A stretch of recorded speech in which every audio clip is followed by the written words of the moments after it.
Zirkuluaren perimetroa, ondoren azaltzen zaizuen bezala, kalkulatu dezakegu. Bi, R.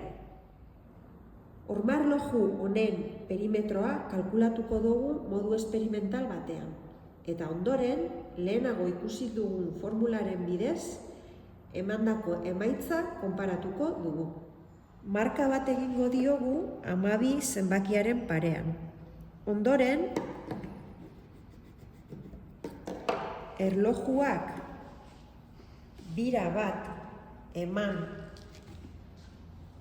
ostean,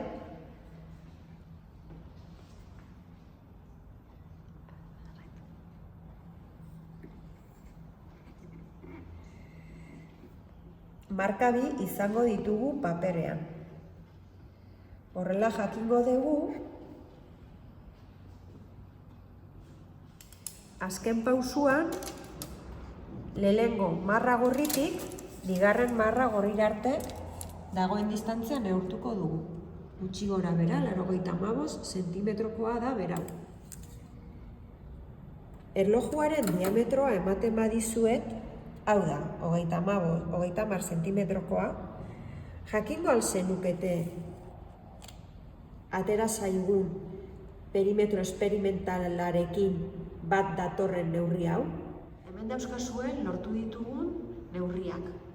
Orain bakarrik geratzen zaizue formularen bidez egiaztatzea.